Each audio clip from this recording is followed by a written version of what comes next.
did some busking in the street, and it was the best day we've ever had. Quite seriously. There's something about Hamburg, people really stop and really listen and buy CDs, which is obviously good. No pressure on you guys. So this next song comes with a bit of a story, if that's okay.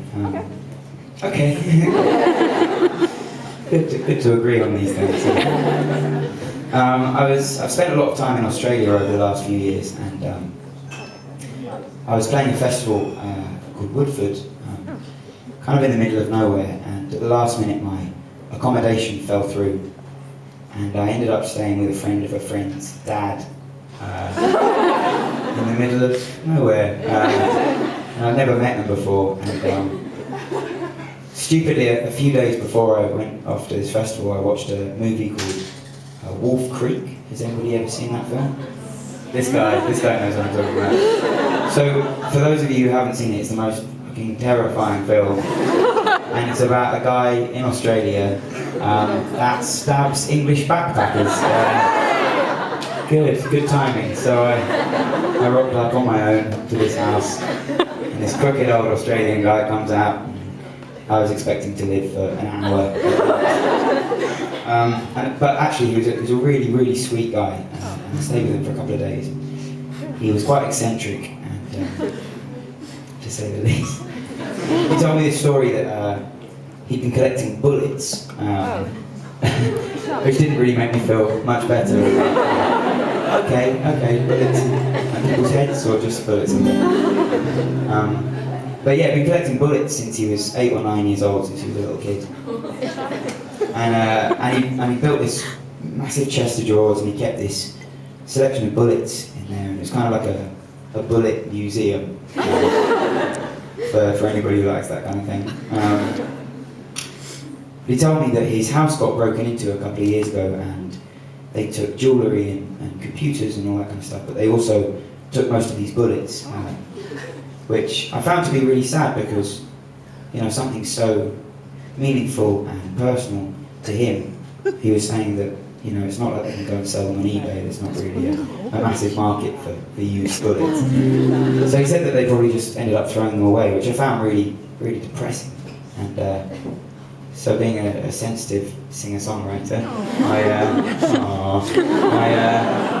I went outside and the moon was up, and I thought, it's song time. And I wrote this song about him and his story. I didn't really think it's song time. I don't do that. Alright.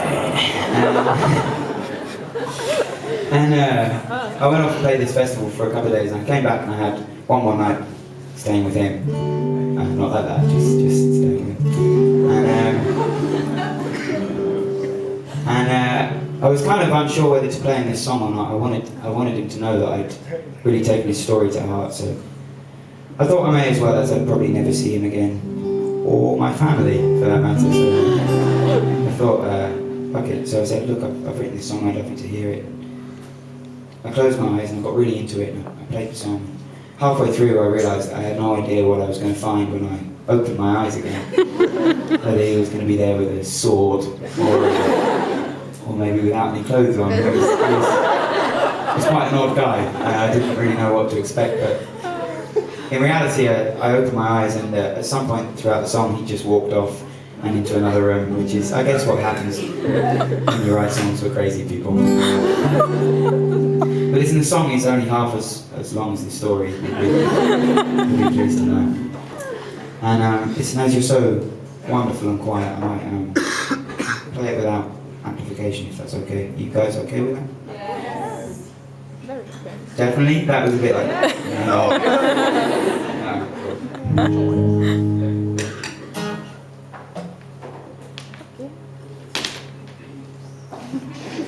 So yeah, this song is called Bullets.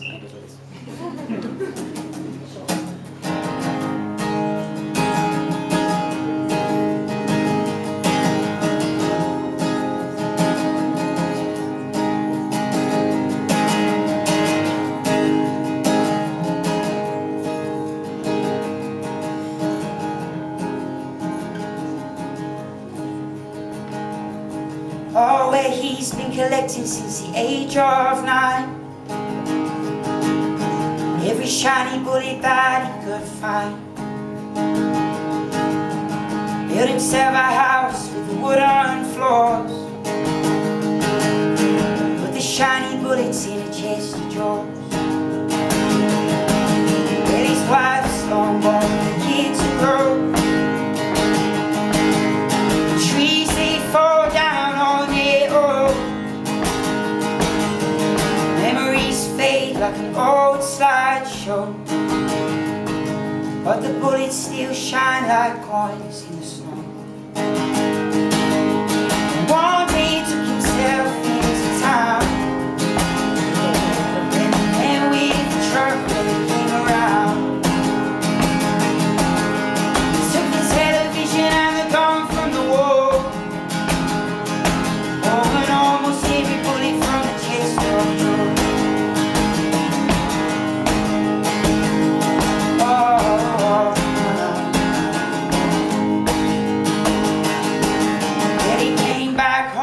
Found the house in a mess. Run into the bedroom and the old brown chest. He didn't care much for the VCR, but he cried for the space where the bullets were. Oh, where the men took the truck down into town, and he sold all the silver he had found. But they couldn't sell the bullets, they weren't live round. So he dug a big hole with the bullets in the ground. Oh, oh, oh, oh, I get it now.